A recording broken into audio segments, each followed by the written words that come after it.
A paz do Senhor, vamos dar início ao nosso estudo bíblico do dia de hoje. Hoje é dia 23 de janeiro, vamos ler Gênesis 46. Jacó partiu para o Egito com todos os seus bens. Quando chegou a Berseba, ofereceu sacrifícios ao Deus de Isaque, seu pai. Durante a noite, Deus lhe falou numa visão. Jacó, Jacó, chamou ele. Aqui estou, respondeu Jacó. Eu sou Deus, o Deus de seu pai, disse a voz. Não tenha medo de descer ao Egito, pois lá farei de sua família uma grande nação. Descerei com você ao Egito e certamente o trarei de volta. E José estará ao seu lado quando você morrer. Então Jacó saiu de Berseba e seus filhos o levaram para o Egito. Transportaram o pai, as crianças e as mulheres nas carruagens que o faraó lhes havia providenciado. Também levaram todos os seus rebanhos e os bens que haviam adquirido na terra de Canaã. Assim, Jacó e toda a sua família foram para o Egito. Filhos e netos, filhas e netas, todos os seus descendentes. Estes são os nomes dos descendentes de Israel, os filhos de Jacó que foram ao Egito. Ruben foi o filho mais velho de Jacó. Os filhos de Ruben foram Enoque, Palu, Esrom e Carmim. Os filhos de Simeão foram Gemuel, Jamim, Oade, Jaquim, Zoar e Saul. A mãe de Saul era cananita. Os filhos de Levi foram Gerson, Coate e Merari. Os filhos de Judá foram Onã, Selá, Perez e Zerá. Embora e Onã tivessem morrido na terra de Canaã. Os filhos de Perez foram Esrom e Amum. Os filhos de Isacar foram Tolá, Puá, Jazube e Sinrom. Os filhos de Zebulon foram Sered, Elon e Jaleel. Esses foram os filhos de Lia e Jacó, nascidos em Padã Arã, além de sua filha Diná. Por meio de Lia, Jacó teve 33 descendentes, tanto homens quanto mulheres. Os filhos de Gade foram Zefon, Agi, Suni, Esbom, Eri, Herode e Areli. Os filhos de Azer foram Iminá, Isvá, Isvi e Berias. A irmã deles se chamava Sera. Os filhos de Berias foram Eber e Malquiel. Esses foram os filhos de Zilpa, serva dada a Lia por Labão seu pai. Por meio de Zilpa, Jacó teve 16 descendentes. Os filhos de Raquel, mulher de Jacó, foram José e Benjamim. Os filhos de José, nascido no Egito, foram Manassés e Efraim. Sua mãe foi Azenate, filha de Potífera, sacerdote de On. Os filhos de Benjamim foram Belá, Bequer, Asbel, Gerá, Naamã, Ei, Rões, Mupim, Upim e Arde. Estes foram os filhos de Raquel e Jacó. Por meio de Raquel, Jacó teve 14 descendentes. O filho de Dan foi Uzi. Os filhos de Naphtali foram Jazeel, Gumi, Jezer e Silém. Esses foram os filhos de Bila, serva dada a Raquel, por Labão, seu pai. Por meio de Bila, Jacó teve 7 descendentes. No total, 66 descendentes diretos de Jacó foram com ele para o Egito, sem contar as esposas de seus filhos. Além deles, José teve 2 filhos que nasceram no Egito, totalizando 70 membros da família de Jacó no Egito. Quando estavam quase chegando, Jacó enviou Judá adiante para encontrar-se com José e pedir-lhe informações sobre o caminho para Gósen. José mandou preparar sua carruagem e partiu para Gósen, a fim de encontrar-se com seu pai Jacó. Quando José chegou, abraçou fortemente seu pai e, sem soltá-lo, chorou por longo tempo. Por fim, Jacó disse a José: Agora estou pronto para morrer, pois vi seu rosto novamente e sei que você está vivo. José disse a seus irmãos e toda a família de seu pai: Irei ao Faraó e lhe direi: Meus irmãos e toda a família de meu pai chegaram da terra de Canaã. Eles são pastores e criadores de gado. Trouxeram consigo seus rebanhos, seu gado e todos os seus bens. Disse também: Quando o Faraó mandar chamá-los e perguntar-lhes em que vocês trabalham, digam o seguinte: durante toda a vida, nós, seus servos, criamos rebanhos e gados, como sempre fizeram nossos antepassados. Quando lhe disserem isso, ele permitirá que vivam aqui na região de Gósen, pois os egípcios desprezam os pastores. José foi ver o Faraó e lhe disse: Meu pai e meus irmãos chegaram da terra de Canaã. Trouxeram seus rebanhos, seu gado e todos os seus bens, e agora estão na região de Gósen. José levou consigo 5 de seus irmãos e os apresentou a Faraó.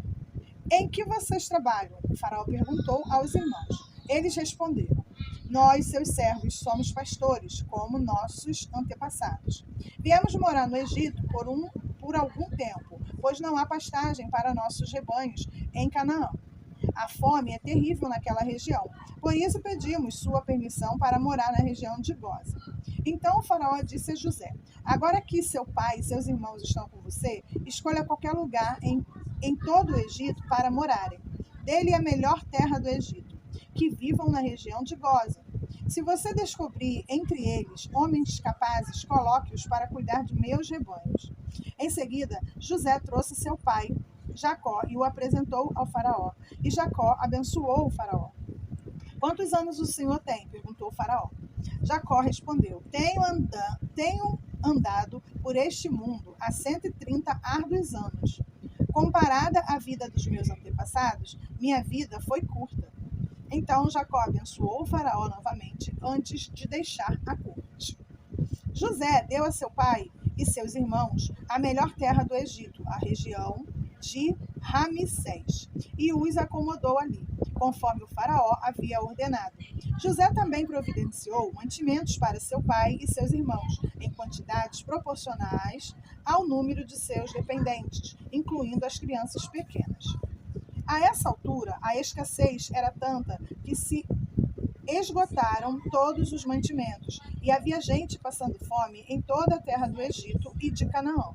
Com o tempo, vendendo os cereais para o povo, José arrecadou todo o dinheiro do Egito e de Canaã e o depositou no tesouro do Faraó. Quando acabou o dinheiro do povo do Egito e de Canaã, todos os egípcios foram implorar a José: Não temos mais dinheiro, mas por favor, dê-nos alimentos, ou morreremos de fome diante dos seus olhos. José respondeu: Visto que seu dinheiro acabou, tragam-me seus animais, e eu lhes darei alimento em troca. Então eles trocaram seus animais, entregaram seus animais a José em troca de alimentos.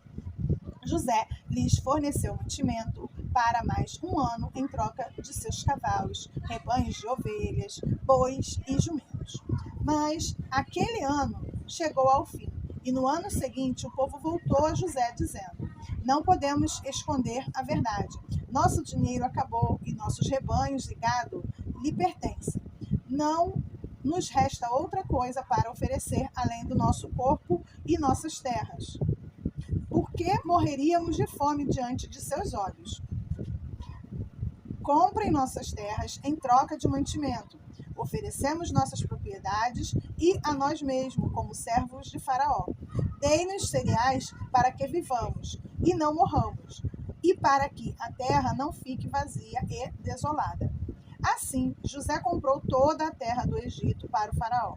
Todos os egípcios venderam seus campos, pois a fome era terrível. E em pouco tempo, todas as terras passaram a ser propriedade do Faraó. Quanto ao povo, José os tornou todos escravos, de uma extremidade do Egito à outra. As únicas terras que ele não comprou foram as dos sacerdotes. Eles recebiam do faraó uma porção regular de mantimentos. Por isso, não precisaram vender suas terras. Então José disse ao povo: Hoje eu comprei vocês e suas terras para faraó. Em troca, fornecerei sementes para cultivarem os campos. Quando vocês os ceifarem, 1/5 da colheita será do faraó. Fiquem com os outros 4/5 e usem como alimento para vocês, para os membros de sua casa e para suas crianças. O Senhor salvou nossa vida, exclamaram. Permita-nos servir ao faraó. Então José mandou publicar um decreto que vale até hoje na terra do Egito, segundo o qual 1/5 de todas as colheitas pertence ao faraó. Apenas as terras dos sacerdotes não foram entregues ao faraó. Enquanto isso, o povo de Israel se estabeleceu na região de Gósen, no Egito. Ali adquiriram propriedades e tiveram muitos filhos, e sua população cresceu rapidamente. Depois de chegar ao Egito, Jacó viveu mais 17 anos, portanto, viveu ao todo 147 anos. Quando se aproximava a hora de sua morte, Jacó chamou seu filho José e lhe disse: Peço que me faça um favor. Coloque sua mão debaixo da minha coxa e jure que mostrará sua bondade e lealdade a mim, atendendo a este último desejo. Não me sepulte no Egito. Quando eu morrer, leve meu corpo para fora do Egito e sepulte-me com os meus antepassados. José prometeu: Farei como o Senhor me pede. Jure que o fará, insistiu. José fez um juramento e Jacó se curvou humildemente à cabeceira de sua cama. Amém. Vamos ler Mateus 15, de 1 a 28. Então, alguns fariseus e mestres da lei chegaram de Jerusalém para ver Jesus e lhe perguntaram: por que seus discípulos desobedecem à tradição dos líderes religiosos? Eles não respeitam a cerimônia de lavar as mãos antes de comer. Jesus respondeu: E por que vocês, com suas tradições, desobedecem ao mandamento de Deus? Pois Deus ordenou: honre seu pai e sua mãe. E quem insultar seu pai ou sua mãe será executado. Em vez disso, vocês ensinam que, se alguém disser a seus pais: sinto muito, mas não posso ajudá-los, jurei entregar como oferta a Deus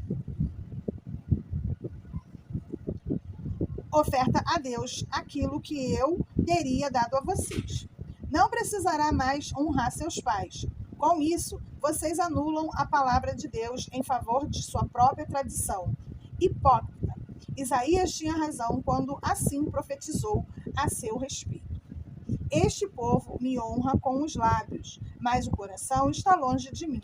Sua adoração é uma farsa, pois ensinam ideias humanas como se fossem mandamentos divinos. Jesus chamou a multidão para perto de si e disse: ouçam e procuram entender. Não é o que entra pela boca que os contamina. Vocês se contaminam com a palavra que sai dela. Então os discípulos vieram e perguntaram: o Senhor sabe que ofendeu os fariseus com isso que acabou de dizer?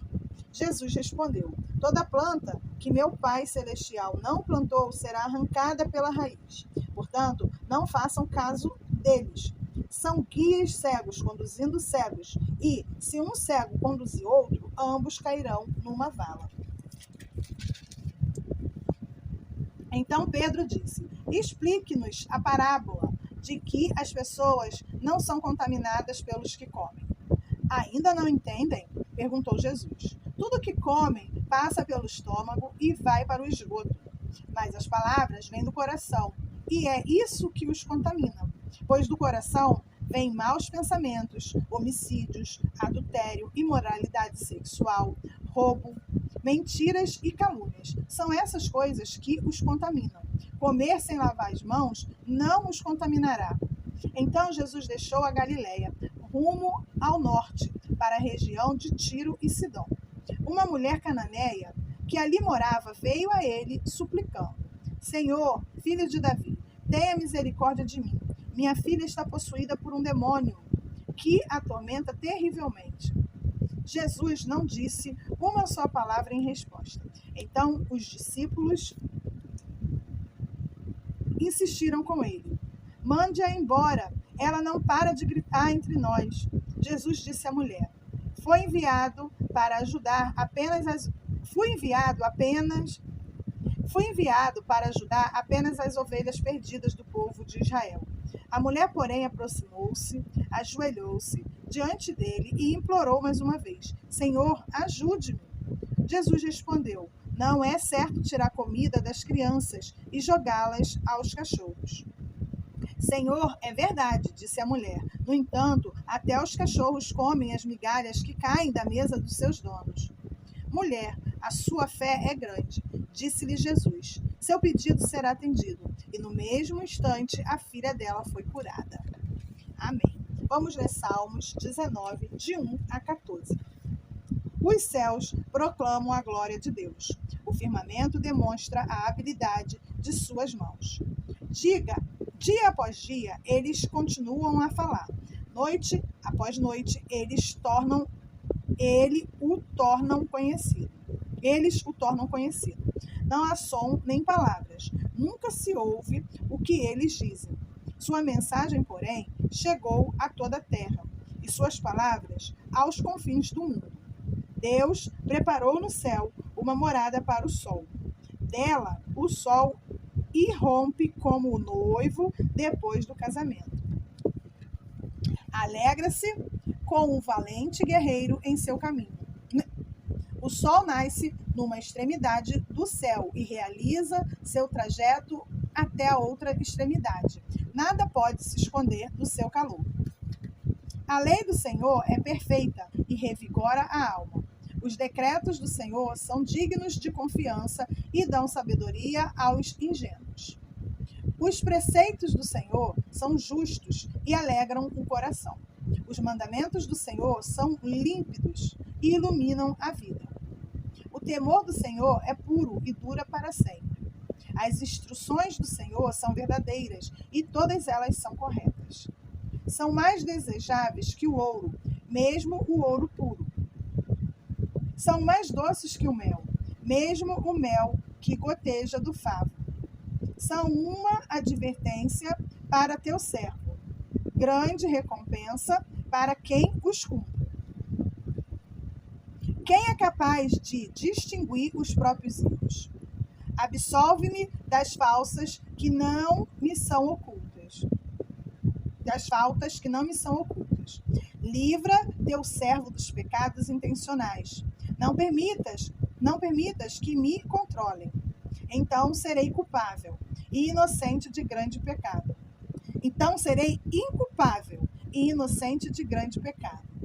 Que as palavras da minha boca e a meditação do meu coração sejam agradáveis a ti, Senhor, minha rocha e meu redentor.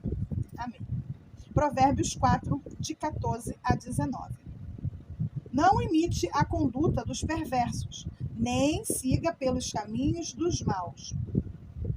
Nem pense nisso, não vá por esse caminho.